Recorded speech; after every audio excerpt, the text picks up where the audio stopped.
Welcome to Try to Thrive, the podcast where passion meets endurance and every finish line is just the beginning. We're here to inspire, challenge, and share our journey through swim, bike, run, and beyond. Hello everyone and welcome to another episode of Try to Thrive. Hello. This time it has been such a long time until we came back together and record a video and a podcast, but we felt like this is the right time. We are not in Krakow. Together we are now in Spain, in Malaga. Hola, ¿cómo estás? If you think the weather is super nice here, it's not. But we are here for a reason, because we want to chase the next finish line, which is tomorrow. Because tomorrow, Dennis and I are attending another half marathon. Dennis, how do you feel about it? I feel awesome, but Chris, you forgot to talk about one very important announcement we have to make. Oh, what can that be? You have a very nice t-shirt, by the way. Yes, we have a sponsor. Yes. We have officially a sponsor. Our sponsor is NetBox Labs. And this episode is brought to you by NetBox Labs. It's something technological, and you guys know that Chris is our tech nerd. Chris, what can you tell me, as someone who doesn't know much about technology, about NetBox Labs? Right. So, Dennis, I know you're not into that specific scene with networking and automation, but just to sum up in one sentence, and later on I will tell you we go a little bit more into details. NetBox Labs is a network source of truth that empowers automation. Think of your training plan that you need to execute, and there's your intent, and then you need to put it into practice. Something similar is NetBox Labs for your automation in your network. But we will come to that a little bit later. Thanks again also from my side, believing in us and sponsoring us. It's a great opportunity, and we are happy to work with our friends from NetBox Labs together. Yes. Now let's dive into the topic of today. So the topic of today is something that is quite important for me, and I can feel that it has such an impact on me on a daily basis when it comes to training, executing, and structuring my day.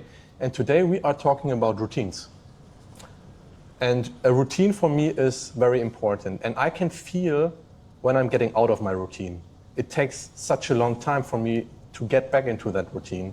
And today we want to exchange some ideas and share some knowledge how we execute our routine and how we execute our training plan. Dennis, what do you think about routines? What comes first to your mind when you think about routines? Yeah, for me personally, a routine is very, very important. If you don't have a routine, in my opinion, it is almost impossible to achieve really what you want, because it's something that helps me personally to become more disciplined. Mm-hmm. But it doesn't mean that my routine is always the same, because my routine also changes from time to time. I used to be the person that would always wake up very early, train in the morning, going swimming in the early morning, and then getting back home, starting to work, which worked for me for a long time. But now I'm more that type of person that trains in the early afternoon. So doing work, I take a break, and then I do my first workout, and then I continue to work, and then in the evening I do my second workout. So that's also something you can adjust from time to time, but you have to stick to something, because if you don't have a routine, if you don't put in like the space in your calendar and you know, okay, now I'm going to train, then it will not work and you will not achieve what you want to achieve, in my opinion. Okay, you mentioned something that is very interesting, putting something in your calendar. And I want to go a little bit more detailed into that topic. How do you know what you want to train over the week? So for sure, I have my training plan from my coach, and with him we decide on what to train when. Very often we do it in a way that for several weeks we set up like a routine where on which days I train certain certain sports and trainings. If it's sometimes it's more towards VO2 max, sometimes it's more base or more strength training. So there's always a block with certain priorities, you can say, and based on that, I build my routine around that. So now I have until February, around February, I have a VO2 max block, and I have similar workouts every single week, and it's very easy for me to plan these trainings ahead, I would say. Okay, so that means on one specific day in the week you will get your training plan. I guess it's Sunday? Yeah. Okay, so for Sunday you're getting your plan, and then you have the possibility to plan your entire week ahead. Yeah. All right. Even more or less, if nothing happens in my life, because a routine can also change because you have to go on a business trip. We talked about that already. But if I don't have anything special going on, I know even more or less what I have to do in 3 weeks on a Tuesday, let's say. And I think also when you have a good habit and you develop the good routine, then you're just running on auto mode. I have sometimes kind of, yes. And then you just execute whatever comes in the training plan like a little robot, and then you can achieve the goals that you want to meet for this entire week. Yeah. But of course, it is not always like this. No, it's not. So tell us about that, Chris. I think I was traveling now for 6 weeks. Oh. And I've been traveling sometimes with a car. I've traveling abroad for quite some time. And then to manage all of this, especially when you need your bike, you need your swim equipment, you need your one equipment, it's hard to travel with everything. And then my entire routine broke apart, I would say. And so I haven't been training quite hard for some time. And now tomorrow is a half marathon. Let's see how that will go. But I mean, as I said, if you are in a routine and you turn on that auto mode and you work like a robot, it can also be absolutely the opposite side, because we are all human. It falls apart, and then you need some time to come back to your routine. And I can't wait to be back home, because training is one side. The other side, obviously, is nutrition. If you're traveling and if you break your routine, it's also quite hard to stick to something, because we as athletes, we need to have a healthy diet. We need to eat healthy in order to get our nutrition in to perform. At least this time, I could stick to it. If you remember back the episode, we talked about traveling and being on a business trip and then going into a bar, into a pub, and extending the evening. You didn't do that? I didn't do that at all. But you also look great, Chris. Yeah, so, thank you so much. Likewise. You look so slim. Yeah, just finished also like a 5 days water fasting, but I think we can... That's a separate topic. That's a separate topic. It's a separate topic, I guess. All right, now let's come back. So if you are out of the routine, how do you get into the routine again? Dennis, can you tell us a little bit? I had 2 weeks ago, I had a business trip that came up very spontaneously, where I got to know on a Friday that on Monday I have to leave for almost 5 days. Okay. And I was every day in a different hotel, and I booked hotels with a gym, with sometimes even a spa, and even though I prepared myself to be able to work out, it didn't work out, because one hotel, the gym closed at 8 p.m. So I couldn't go to the gym because I checked in at 5 before 8 p.m. The second time, I just came back so late, and I was so tired after all that again I wasn't able to work out. Then another day, I wanted to do my easy long run, and the treadmill was just such a bad treadmill that it was very dangerous even to try running on the treadmill. and I couldn't run outside because in that town actually there was a lot of smog. So it would be very bad for my lungs. So on 4 days, on 4 nights, I managed only to train once a strength training session. I came to the hotel every day past 6 p.m. and I couldn't stick to my routine. And coming back then after this business trip to Krakow, I was so exhausted. It took me 2 days to be mentally again on the level to enjoy training, to even do a training, because my first training back in Krakow was an easy long ride, and I couldn't even manage to ride on zone 1 level for 2 hours. But it was not physically, it was more mentally. And it took me 2 days to be back at it. And here I believe it's something that I know that you also have, that we tend to plan our business trips with a lot of things, and then it's just too much for us, not necessarily physically, but mentally. And that's something I get again and again, to the same thing, that I just overdo some other things, and then I can't do the training sessions, and then it gets to my mental health. So here, this is something I believe I shouldn't do, and I see it very often with people when they go on business trips, that they do a lot of things and then they have to take a break for even like a week or 2 because it's just too much. So yeah, less is more, I would say, in this case. And that is actually a very good point that you're mentioning here, because we try to squeeze everything into it, and then it gets out of control. If we're traveling, you don't know what happens.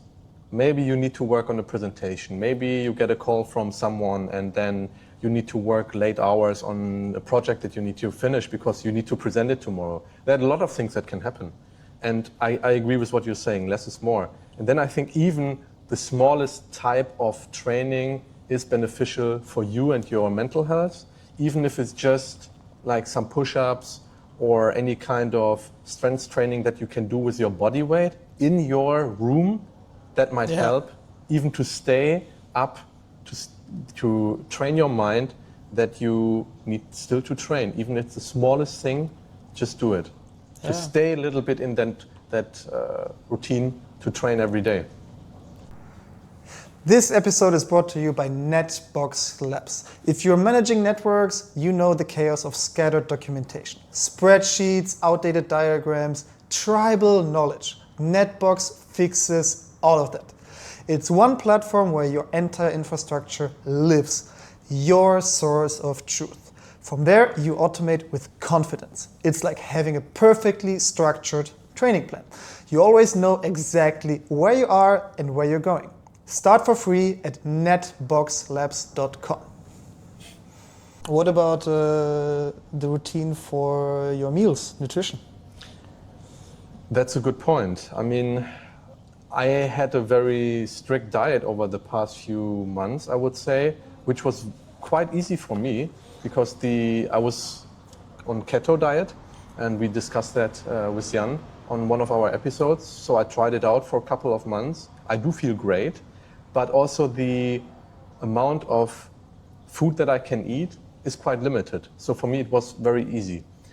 I would rather go into a supermarket and buy the stuff that I can eat, rather than going to a fancy restaurant that brings me out of my rhythm. So I even did not do it at all. So it was very easy for me to stick to it most of the times. Makes it cheaper, no? It makes it cheaper, I can tell you that. Yes, exactly. Yeah. And you have to put more thinking towards what you eat, what you buy before, right? Right. The day before, 2 days before. Yeah. So I was traveling with a car, so I put also my mobile cooler into it. So I was buying some of the stuff in Krakow before I went on my travel, so I could cool it while I'm traveling. And I had a lot of things that I usually tend to eat. But I mean, this was a very special type of scenario. You are not on that diet.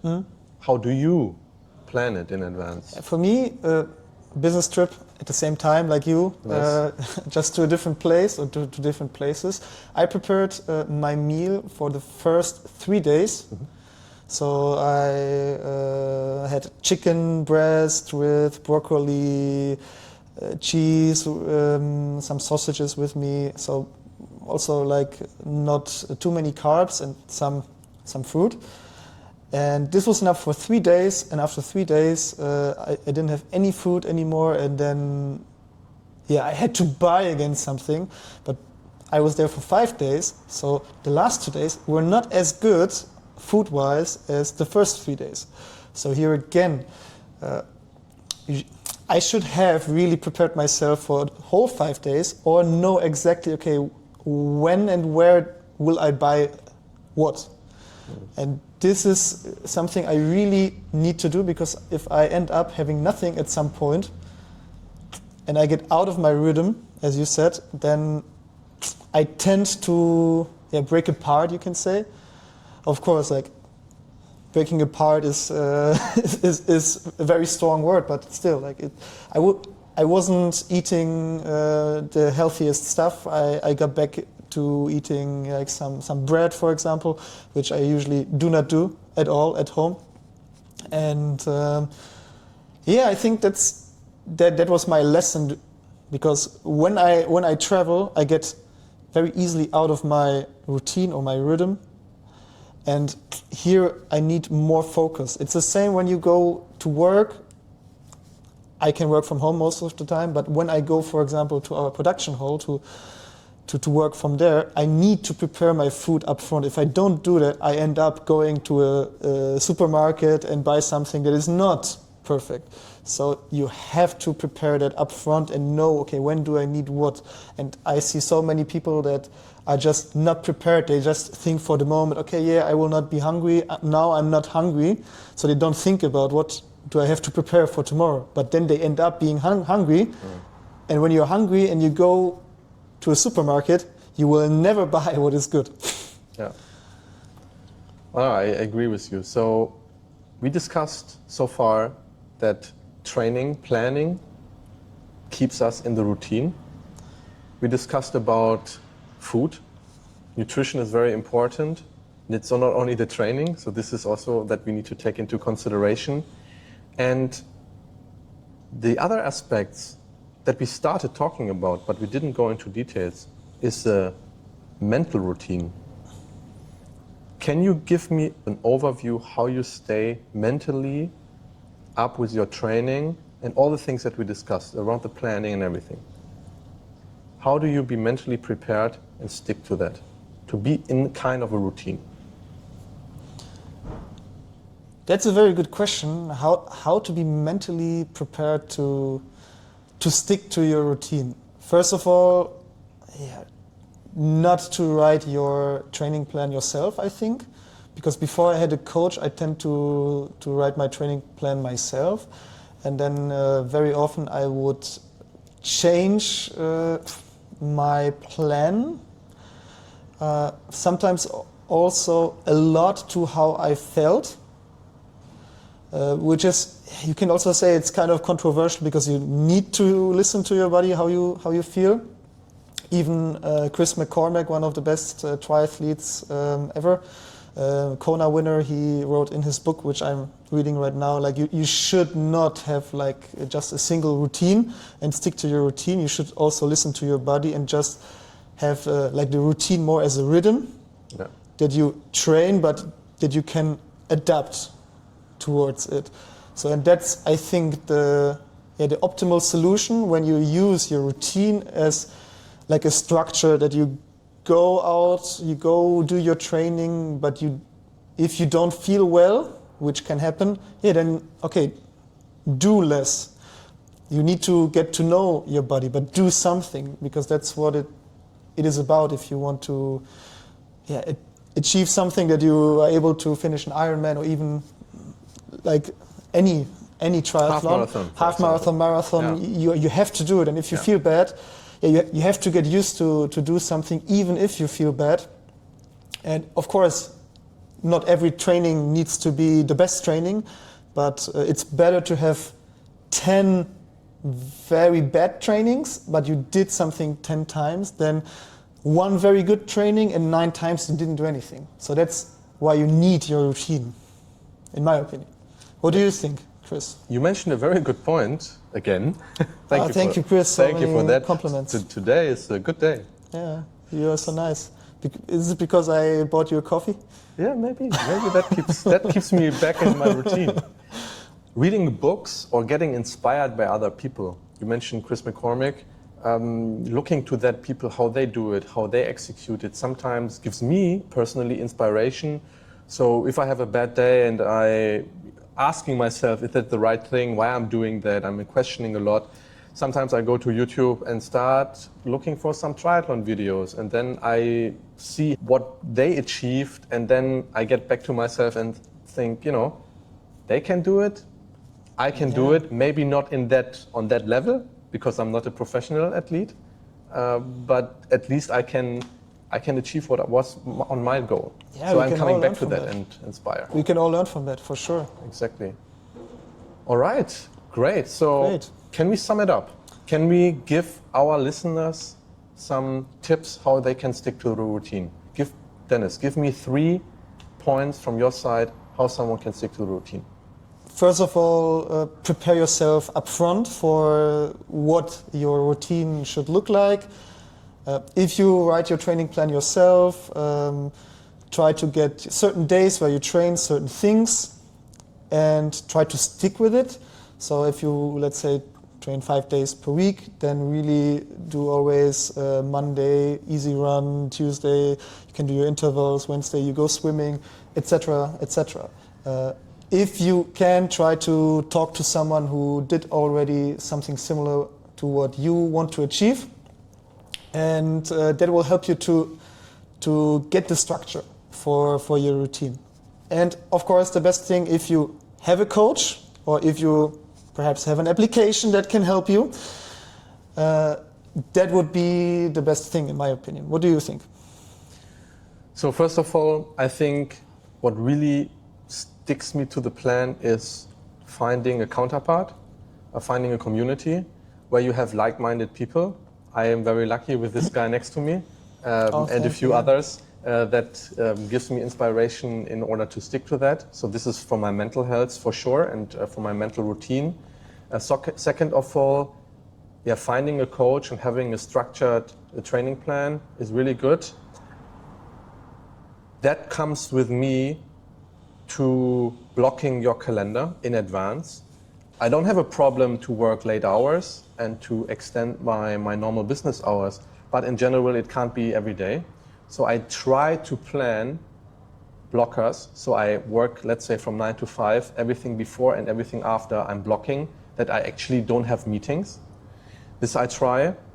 And the third point, I would recommend getting up early.